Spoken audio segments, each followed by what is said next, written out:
Chapter 7. "Well, Fanny, and how do you like Miss Crawford now?" said Edmund the next day, after thinking some time on the subject himself. "How did you like her yesterday?" "Very well, very much. I like to hear her talk.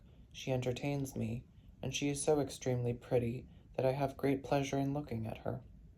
"It is her countenance that is so attractive. She has a wonderful play of feature. But was there nothing in her conversation that struck you, Fanny, as not quite right?"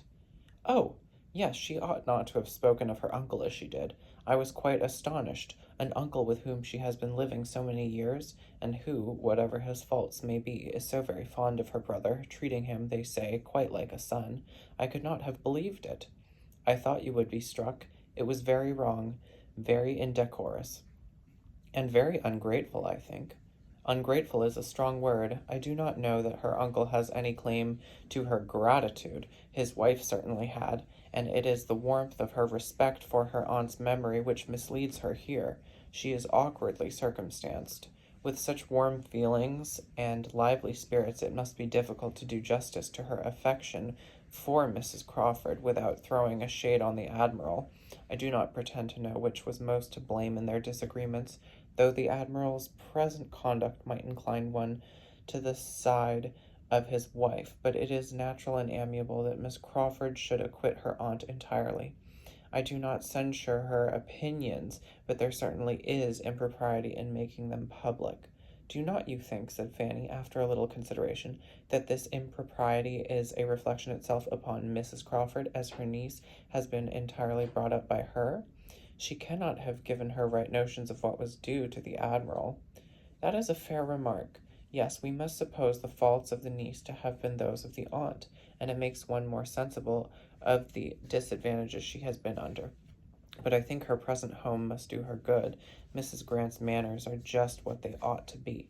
She speaks of her brother with a very pleasing affection."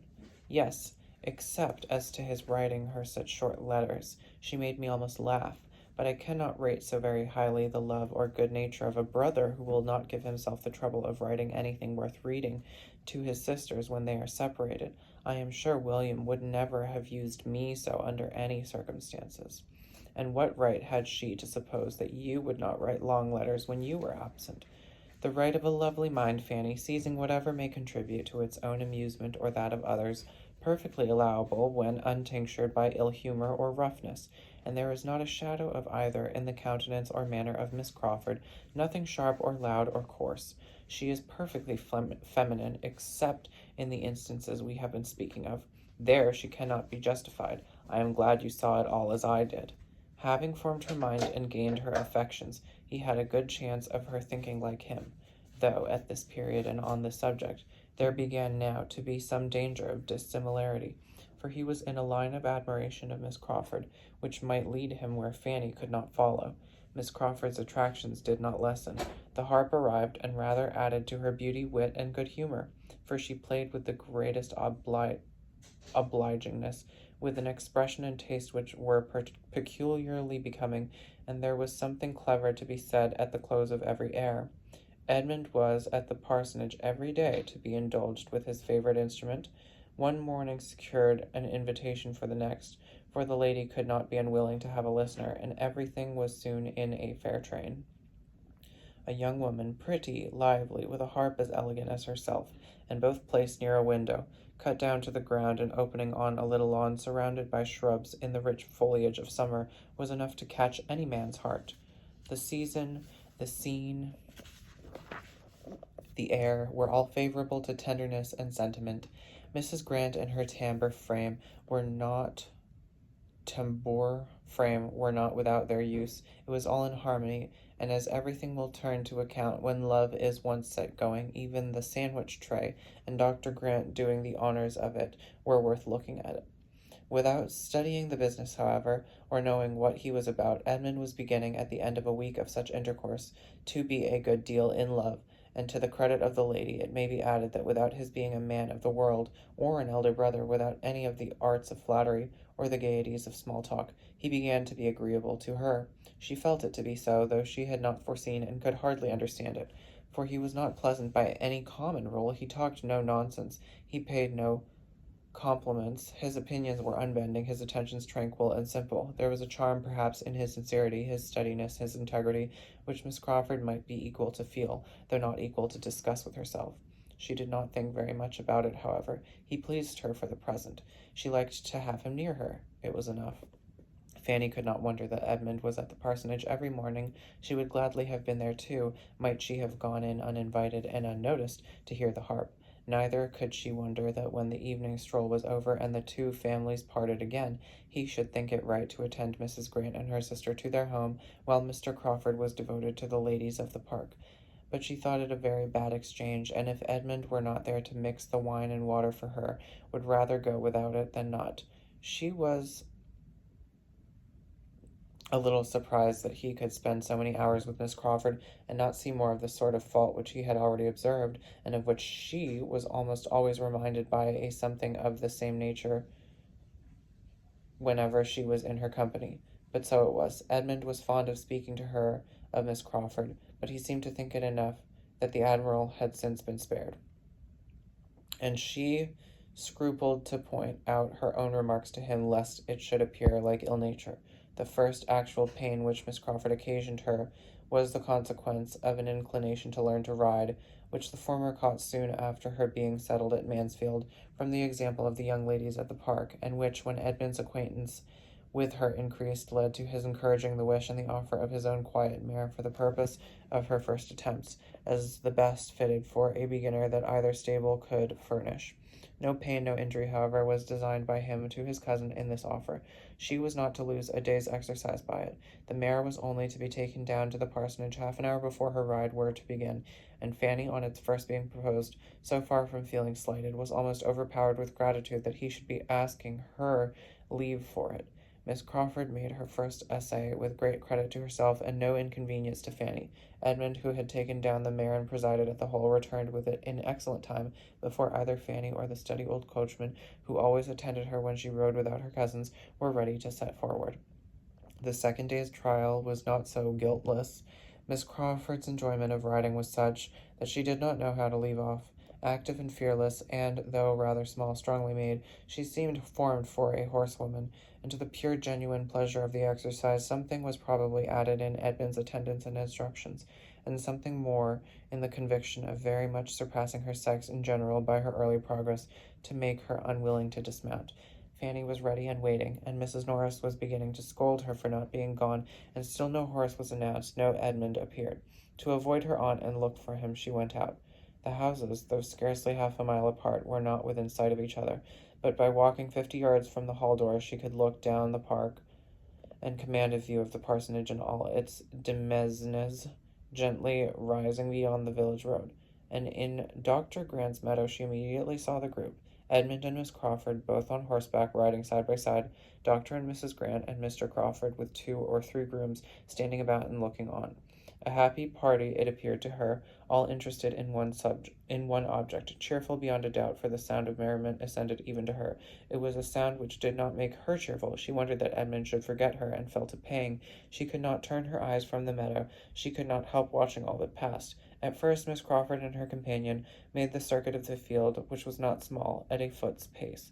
Then, at her apparent suggestions, they rose into a canter. Her apparent suggestion, singular. And to Fanny's timid nature it was most astonishing to see how well she sat. After a few minutes they stopped entirely. Edmund was close to her. He was speaking to her. He was evidently directing her management of the bridle. He had hold of her hand. She saw it, or the imagination supplied what the eye could not reach. She must not wonder at all this. What could be more natural than that Edmund should be making himself useful and proving his good nature by anyone? She could not but think indeed that Mr. Crawford might as well have saved him the trouble, that it would have been particularly proper and becoming in a brother to have done it himself. But Mr. Crawford, with all his boasted good nature and all his coachmanship, probably knew nothing of the matter, and had no active kindness in comparison of Edmund. She began to think it rather hard upon the mare to have such double duty. If she were forgotten, the poor mare should be remembered. Her feelings for one and the other were soon a little tranquilized by seeing the party in the meadow disperse, and Miss Crawford, still on horseback, but attended by Edmund on foot, pass through a gate into the lane, and so into the park, and make towards the spot where she stood. She began then to be afraid of appearing rude and impatient, and walked to meet them with a great anxiety to avoid the suspicion. "My dear Miss Price," said Miss Crawford, as soon as she was at all within hearing, "I am come to make my own apologies for keeping you waiting, but I have nothing in the world to say for myself. I knew it was very late, and that I was behaving extremely ill, and therefore, if you please, you must forgive me. Selfishness must always be forgiven, you know, because there is no hope of a cure." Fanny's answer was extremely civil, and Edmund added his conviction that she could be in no hurry, "for there is more than time enough for my cousin to ride twice as far as she ever goes," said he, "and you have been promoting her comfort by preventing her from setting off half an hour sooner. Clouds are now coming up, and she will not suffer from the heat as she would have done then. I wish you may not be fatigued by so much exercise. I wish you had saved yourself this walk home." "No part of it fatigues me but getting off this horse, I assure you," said she, as she sprang down with his help. "I am very strong. Nothing ever fatigues me but doing what I do not like. Miss Price, I give way to you with a very bad grace, but I sincerely hope you will have a pleasant ride, and that I may have nothing but good to hear of this dear, delightful, beautiful animal." The old coachman, who had been waiting about with his own horse, now joining them, Fanny was lifted on hers, and they set off across another part of the park. Her feelings of discomfort not lightened by seeing, as she looked back, that the others were walking down the hill together to the village, nor did her attendant do her much good by his comments on Miss Crawford's great cleverness as a horsewoman, which he had been watching with an interest almost equal to her own. "It is a pleasure to see a lady with such a good heart for riding," said he. "I never see one sit a horse better. She did not seem to have a thought of fear, very different from you, miss, when you first began 6 years ago, come next Easter. Lord bless you, how you did tremble when Sir Thomas first had you put on." In the drawing-room, Miss Crawford was also celebrated. Her merit in being gifted by nature with strength and courage was fully appreciated by the Miss Bertrams. Her delight in riding was like their own. Her early excellence in it was like their own, and they had great pleasure in praising it. "I was sure she would ride well," said Julia. "She has the make for it. Her figure is as neat as her brother's." "Yes," added Maria, "and her spirits are as good, and she has the same energy of character. I cannot but think that good horsemanship has a great deal to do with the mind." When they parted at night, Edmund asked Fanny whether she meant to ride the next day. "No, I do not know. Not if you want the mare," was her answer. "I do not want her at all for myself," said he, "but whenever you are next inclined to stay at home, I think Miss Crawford would be glad to have her a longer time, for a whole morning in short. She has a great desire to get as far as Mansfield Common. Mrs. Grant has been telling her of its fine views, and I have no doubt of her being perfectly equal to it. But any morning will do for this. She would be extremely sorry to interfere with you. It would be very wrong if she did. She rides only for pleasure, you for health." "I shall not ride tomorrow, certainly," said Fanny. "I have been out very often lately, and would rather stay at home. You know I am strong enough now to walk very well." Edmund looked pleased, which must be Fanny's comfort, and the ride to Mansfield Common took place the next morning. The party included all the young people but herself, and was much enjoyed at the time, and doubly enjoyed again in the evening discussion. A successful scheme of this sort generally brings on another, and the having been to Mansfield Common disposed them all for going somewhere else the day after. There were many other views to be shown, and though the weather was hot, there were shady lanes wherever they wanted to go. A young party is always provided with a shady lane. 4 fine mornings successively were spent in this manner, in showing the Crawfords the country, and doing the honours of its finest spots. Everything answered. It was all gaiety and good humour, the heat only supplying inconvenience enough to be talked of with pleasure, till the 4th day, when the happiness of one of the party was exceedingly clouded. Miss Bertram was the one. Edmund and Julia were invited to dine at the parsonage, and she was excluded. It was meant and done by Mrs. Grant with perfect good humour, on Mr. Rushworth's account, who was partly expected at the park that day. But it was felt as a very grievous injury, and her good manners were severely taxed to conceal her vexation and anger till she reached home. As Mr. Rushworth did not come, the injury increased, and she had not even the relief of showing her power over him. She could only be sullen to her mother, aunt, and cousin, and throw as great a gloom as possible over their dinner and dessert. Between 10 and 11, Edmund and Julia walked into the drawing-room, fresh with the evening air, glowing and cheerful, the very reverse of what they found in the 3 ladies sitting there, for Maria would scarcely raise her eyes from her book, and Lady Bertram was half asleep, and even Mrs. Norris, discomposed by her niece's ill humour and having asked one or two questions about the dinner, which were not immediately attended to, seemed almost determined to say no more.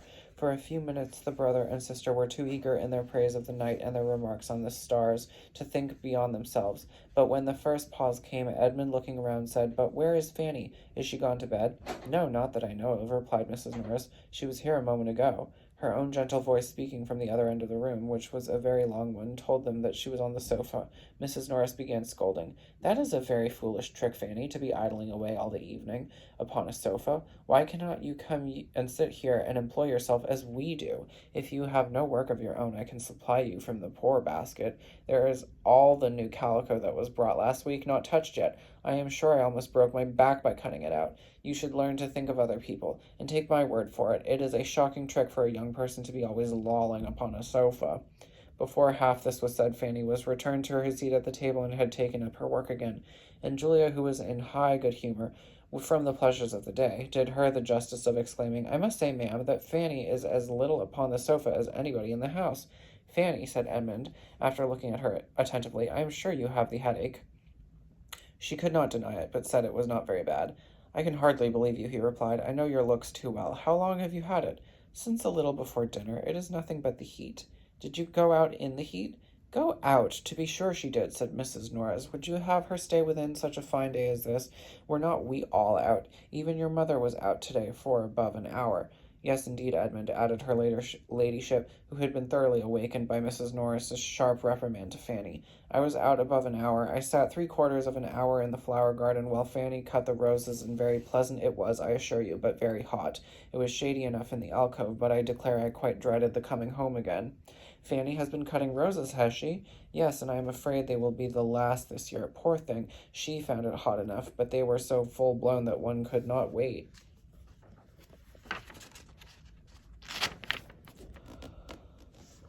"There was no help for it, certainly," rejoined Mrs. Norris in a rather softened voice, "but I question whether her headache might not be caught then, sister. There is nothing so likely to give it as standing and stooping in a hot sun, but I dare say it will be well tomorrow. Suppose you let her have your aromatic vinegar. I always forgot to have mine filled." "She has got it," said Lady Bertram. "She has had it ever since she came back from your house the second time."